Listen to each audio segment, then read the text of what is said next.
Hi, welcome to Real Learning Center. So today we are continuing with our series on fruit to root series dialogue, and this is the third episode of the series. And the first two episodes we discussed about we had a dialogue on fruits and seeds. Please go and watch those videos if you have not yet watched. Now today we're going to talk about flowers. Okay, and I can say that flower probably is the most fascinating part of a plant. What does it not have? Okay, it has fragrance, it has uh, taste, and it has color. So everything is there in flowers. I remember, I don't know whether you have tried, but in our childhood we actually even tasted several flowers, and some of them are really tasty, but some of them are poisonous. Don't taste all of them. But one thing which fascinated us a lot was these honeybees. These honeybees actually make honey, and we were like, if honeybees can make honey, why can't we make? So we took some flowers and we actually tried to squeeze it and try to get some honey out of it, and we couldn't. And finally somebody told us that it is not the whole flower, but the honey is there in some middle part somewhere. And finally we found one particular flower where we could pluck that and taste the sweetness of the flower, but it was still not like honey. So why is this flower containing such sweet things inside? And you know, the fragrance, we just can't forget the fragrance of flowers. So they have various different kinds of fragrance, and they have very fascinating colors. So why is this flower like this? Why is it so fascinating? What secret does the flower hold? What does it contain inside? These are some of the questions that many children get. Today, let's ask these questions to our biologist, who is going to take us through the biology of flowers and trying to tell us why the flowers are having so many different colors, so much of nice fragrance, and what is its structure, what is hidden inside, why is the use of the flower. All this today we are going to come to know from our biology teacher. So let's welcome her and ask her to explain us the why the inner parts of a flower. Hello friends. So in today's session, I have been asked for an explanation, for an easy answer for the question why flowers are so colorful and have different fragrances. I was thinking about it for a while and have come up with a possible explanation for their wonderful colors and wonderful fragrances that we see here. We generally say that any living being wants to have babies. Now plants also needs small baby plants. Now how does it get baby plants? Where does it come from? Now for the baby plants to be formed, first thing that we should see is that there has to be a marriage between plants. Now, do plants really get married? Or how do they make their baby plants? Now, if you just see this, you see that baby plants are formed because of flowers. There are small bees which comes and sits on the flower and keep hopping from one flower to the other flower. And when they keep hopping from one flower to the other flower, we always say that the marriage of the plants is over. But how? What exactly is happening? Have you seen during marriages we exchange flowers?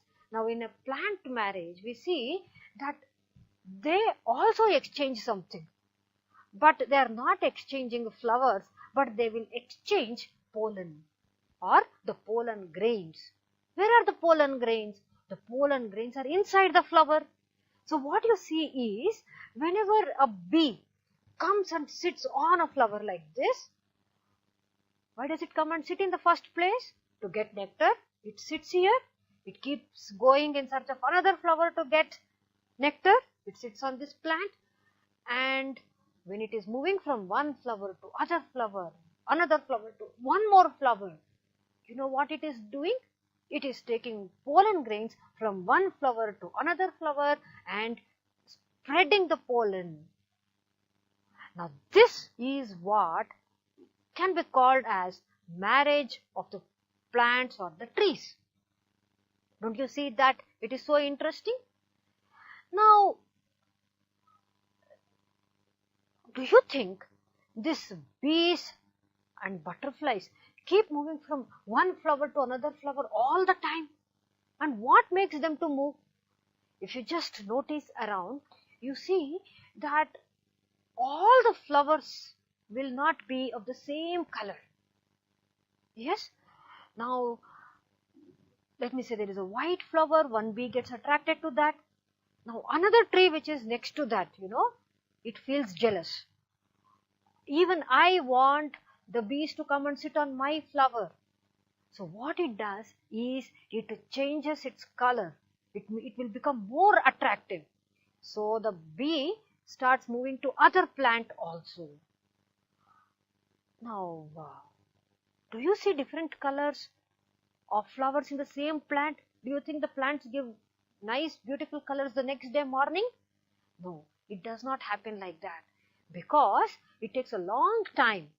It takes a really long time for the plants to change their flower color.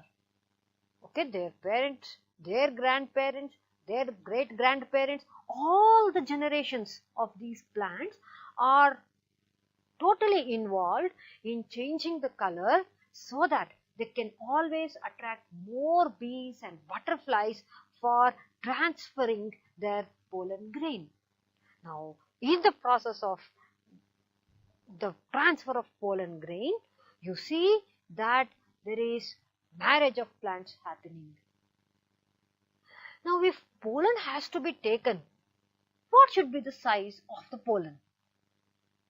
Imagine, if I give you a big rock and ask you to carry, will you carry? You will not carry. But if I ask you a small ball to carry, you can easily put it into your pocket and take it to school also. Now, even here, you see that the pollen grain are so small and tiny that the bees will not even get to know that it is attached to its legs. So, when the bee just keeps on hopping, actually it is taking nectar, but at the same time it is transferring pollen. So, the small size of the pollen is helping the flower to form seed, to give a baby plant. Now, what will happen to the small pollen when it is getting transferred? I told you it is very small. Don't you think it can be just blown away by the wind, or it can be washed away, or sometimes it might not even get attached onto the flower? Now, how will the flower ensure that the pollen falls at the right place at the right time? Now, to understand that, we need to see how the structure of a flower is. The flower has some special parts which will actually help like a glue for the pollen grain. If pollen falls on that, it does not allow that to be washed away by the wind. So, to understand this, let us just try to cut open the flower and try to see what is there inside a flower. In front of me, I have displayed few flowers, each one distinct in their own ways. Let us just see what they are and how their structure is to begin with our session. So I have few colorful flowers in front of me. You can see these beautiful yellow colored flowers, some of them which are yet to open up, some of them which are opened up well, and see that completely blossomed flowers. And this flower, which is called as the Vinca rosea, one of the flowers which is grown in India like a weed. And then we have this beautiful white flower. You can see the beautiful arrangement of the flowers. It starts from inside, comes out, one in, one out. You can see the arrangement of the flowers so beautifully, so intricate and so well designed. And you can see this flower which is yet to blossom, yet to bloom, and you see that it is kind of closed. And if you just look into this, you can see that there is something present inside this flower which is eager to come out and see nature around it. And this is our common hibiscus flower. I'm sure all of us would have seen this many times. Bright red color. You can see that in few hibiscus flower, you can see that the petals many times doesn't overlap, but you can also see some species where the petals overlap and doesn't give this kind of structure. So in spite of being fascinating and colorful and fragrant and all this, you can also see a lot of diversity in these flowers. So let us try to find out what is there inside this flower which makes it more colorful, which makes it more fragrant, and let us try to see the purpose of these flowers on the plant. When I have so many flowers in front of me, it becomes really confusing which one to choose and see and explain all the parts. But I choose this flower, the hibiscus flower, for my study for two reasons. One is it has a beautiful red color which I personally like, and the second reason is this is considered to be a typical flower. Now, if I see this hibiscus flower, I can see a small stick-like structure here. Now, this stick-like structure which I am seeing here is called as the stalk.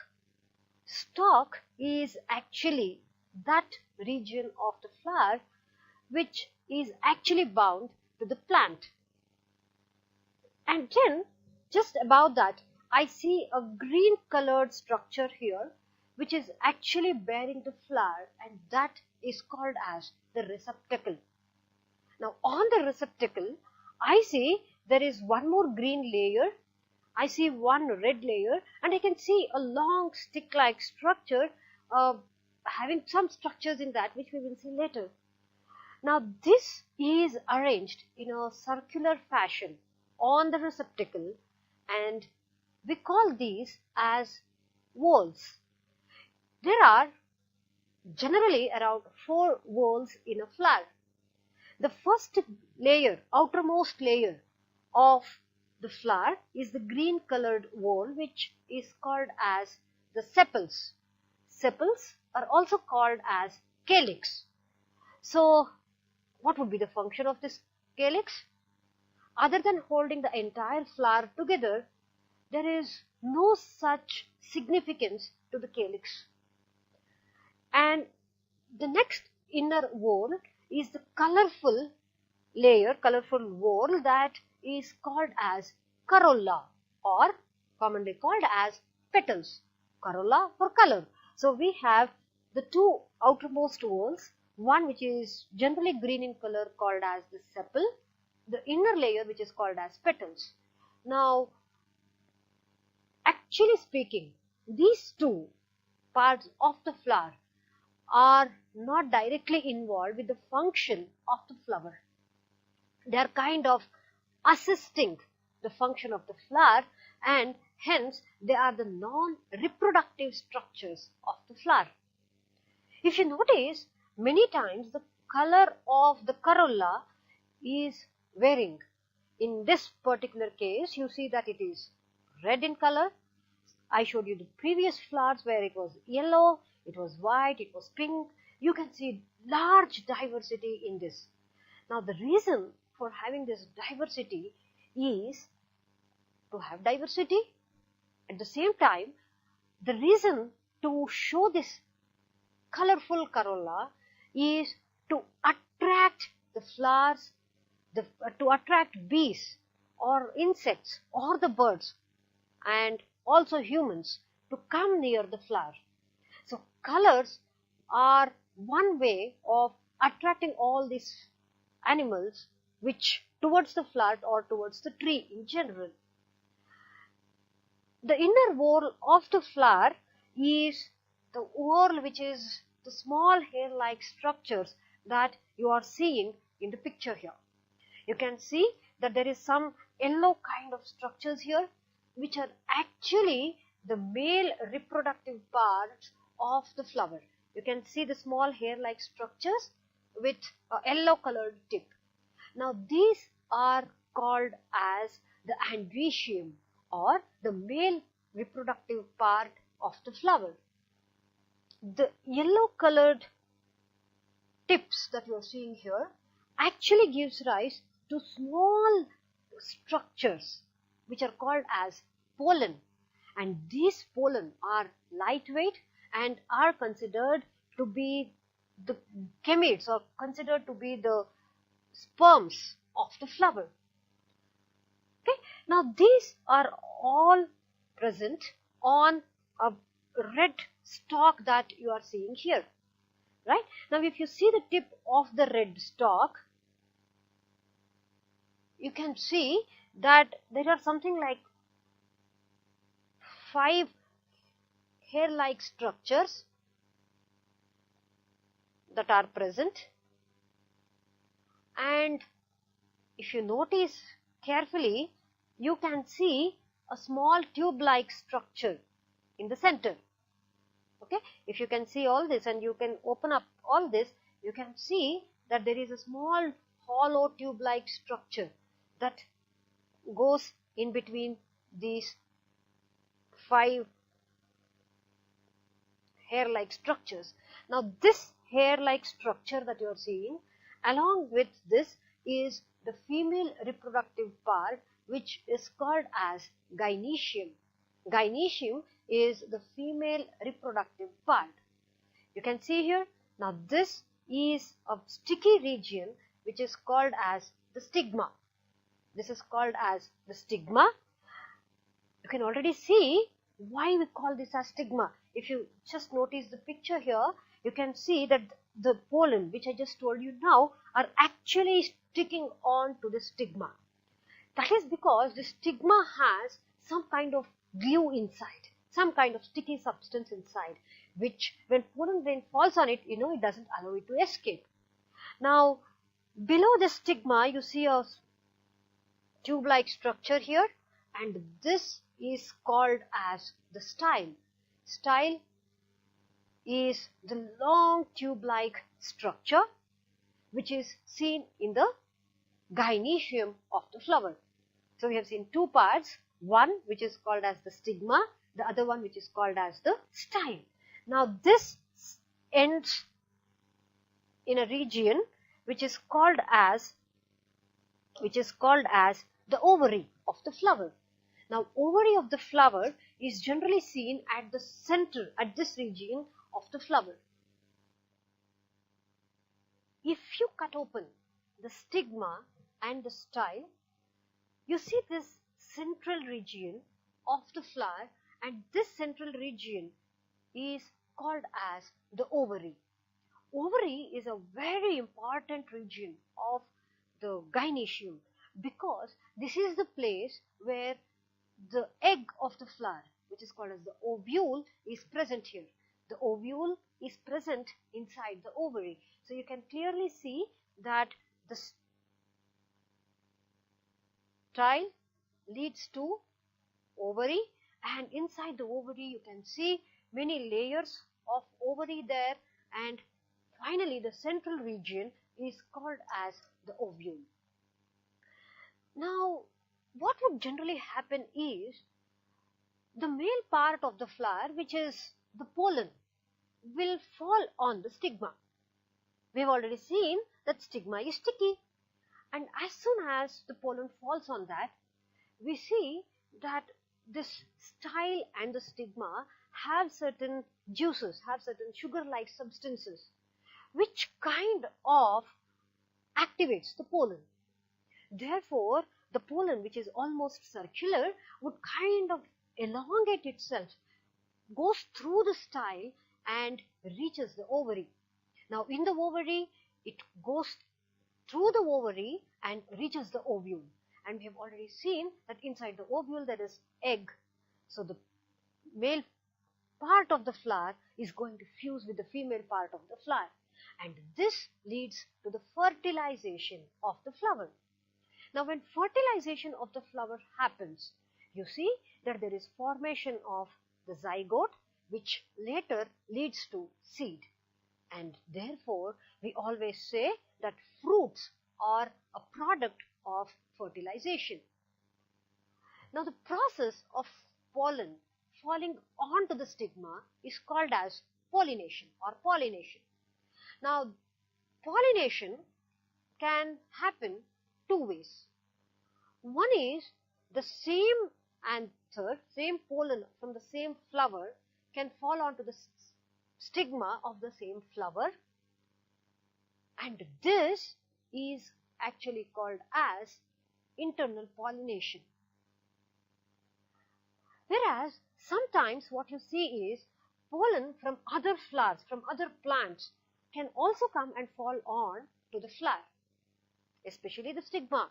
And when this happens, we call it as external pollination. Now, if it is internal pollination, it is very easy to kind of, for the plant, for the flower to be fertilized. But if it is external pollination that has to happen, how does that actually happen? Now, that happens by our help. When I say our help, I don't mean that it's my help. I mean to say that animals, insects, bees, or by humans, we can transfer the pollen from one flower to the other flower. Or many times we also see that when there is a gush of air, we see that the pollen also can be moved from one flower to the other flower and help in pollination. So this way the flower gets fertilized, and after it gets fertilized, we see the formation of a fruit. Now I think you can correlate why there is a colorful corolla, because it wants some insect, some bee, or some of us to actually go and help pollination. It is also because of this reason that the style and the stigma produce a juicy nectar in the center. We always see that, if you are used to picking flowers from the plants, okay, you see that after you pluck flowers for some time, your hands kind of get sticky.